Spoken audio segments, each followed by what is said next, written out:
Boa noite, gente. Vamos dar sequência ao estudo Gênesis.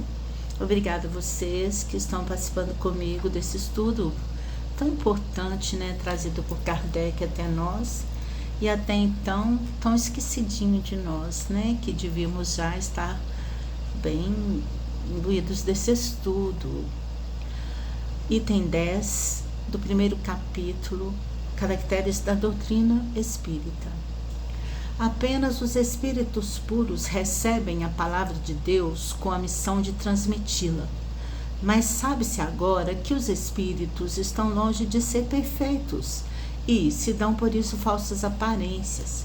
É o que fez São João dizer: não acrediteis em todos os espíritos.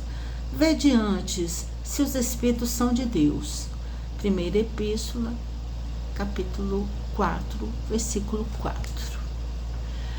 É, portanto, possível que haja revelações sérias e verdadeiras, como também há aquelas apócrifas e mentirosas.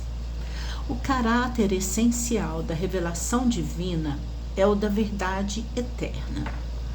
Toda revelação maculada pelo erro ou sujeita à mudança não pode emanar de Deus. É assim que a lei do Decálogo tem todos os caracteres de sua origem. O que é a lei do Decálogo, né, gente? É a lei dos 10 mandamentos. Decálogo vem de 10 daqueles mandamentos que a primeira revelação trazida por Moisés, que era um espírito sério, né? E que recebeu diretamente das mãos dos espíritos trabalhadores de Deus as nossas primeiras experiências em saber como é um Deus único, como é viver obedecendo a um Deus único, né, gente? Foi a que a gente conheceu todas as leis que Moisés nos trouxe, né? Então, nós vamos lá. Enquanto as outras leis mosaicas, né, que não são as do Decálogo, essencialmente transitórias, muitas vezes em contradição com a lei do Sinai, são obras pessoais e políticas do legislador hebreu. Então, outras leis mosaicas vieram, mas quais permaneceram? As 10 do Decálogo. Por quê? Porque aquelas foram vindas diretamente de Deus. As outras a gente nem conhece, né, gente? Porque Moisés justamente era um legislador hebreu, né? Quando ele trazia lá as leis, né, que eram para que o povo cumprisse, ele as trazia para que a sociedade tivesse ali, né, aquela forma de lidar com os problemas de todos os dias, de criminalidades, né, de falta de amor, de falta de cuidado, de violência. E ele trazia aquelas leis ali, mas algumas delas foram trazidas diretamente do Pai Criador, tá certo? Os costumes do povo abrandaram-se. Essas leis caíram em desuso, enquanto que o Decálogo ficou em pé, como o farol da humanidade. O Decálogo dos 10 mandamentos, né? Repetindo. O Cristo fez dele a base do seu edifício, tanto que aboliu as outras leis. Se elas tivessem sido obra de Deus, Jesus se guardaria de derrogá-las. O Cristo e Moisés são os dois grandes reveladores que mudaram a face do mundo. E aí está a prova da missão divina. Uma obra puramente humana não teria tal poder. Então perguntamos, por que os 10 mandamentos estão aqui ainda hoje, né? Que a sociedade hoje se fundamenta, né? Especialmente ali nos momentos em que nós queremos educar, né, os filhos e tudo, nós trazemos essas leis. Honra o pai e a mãe, honra a Deus sobre todas as coisas.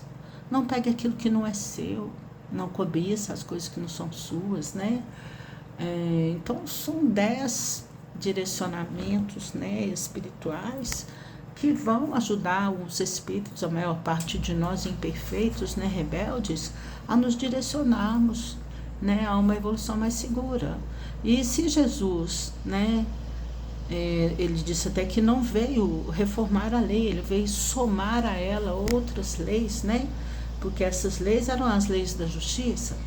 Jesus vem reformar, mas ele vem trazer um aspecto mais sensitivo, mais de amor, né? Que é aquela questão que ele vinha trazer, o perdão das ofensas, o amor aos inimigos, né, gente? Ele vinha trazer, assim, a cura do espírito da gente mesmo, pelo conhecimento das nossas mazelas. Então, são revelações importantíssimas, né? Uma revelação importante se cumpre na época atual. É a de que nos mostra a possibilidade de nos comunicarmos com seres do mundo espiritual. É a que o Consolador traz. Nossa, eu consigo comunicar com pessoas que não estão mais no mundo físico? É, sim, consigo. Como, né? Então, é aí que a doutrina espírita vem nos trazendo essas possibilidades, né, do conhecimento. Esse conhecimento não é novo, sem dúvida, mas ficou até nossos dias, de certa forma, em tempo de espera.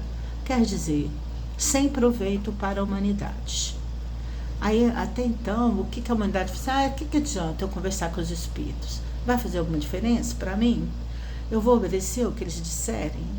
Como era ainda uma sociedade, né, em evolução, espíritos ainda não muito, né, sábios e tal. Então foi uma sociedade que teve a hora certa, né, para que esse elemento da terceira revelação se manifestasse. A ignorância das leis. Espera só um pouquinho que eu puxei o trem do lugar. Ah, meu Deus. Subi ali. Minuto, me perdoem.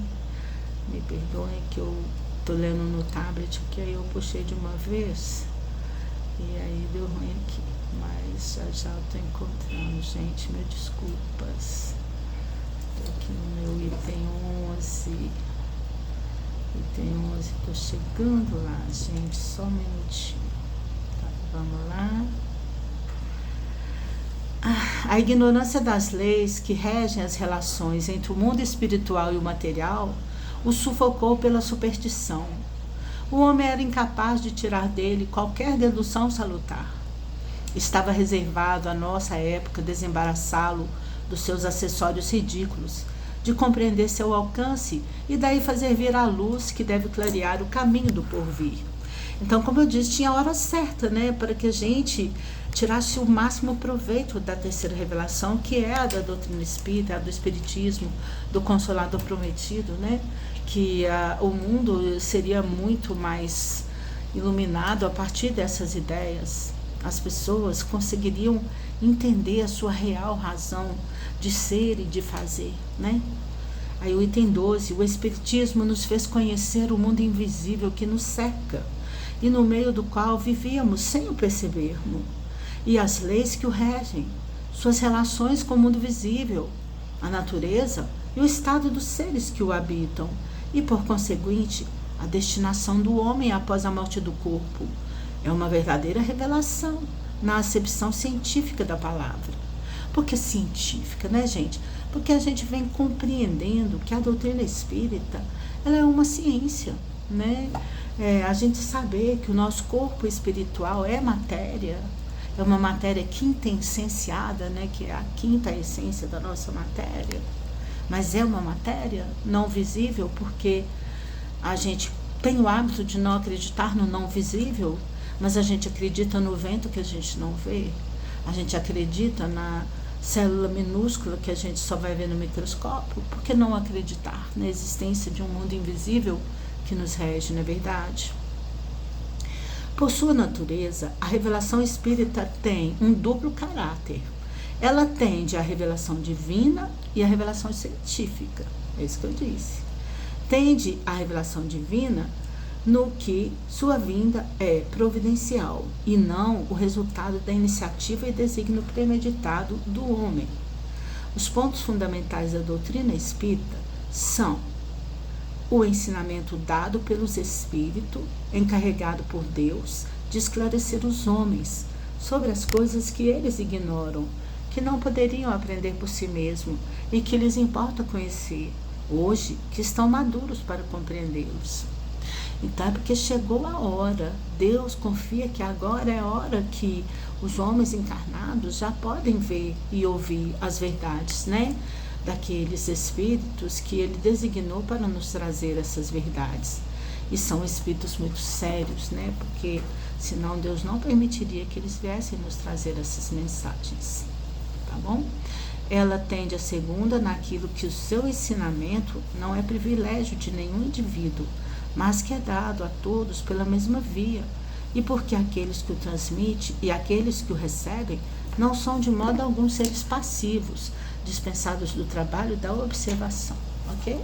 Então, terminamos hoje aqui o nosso estudo. Amanhã a gente dará sequência a esse item, né? Item 12 do capítulo 1, Caracteres da Revelação Espírita.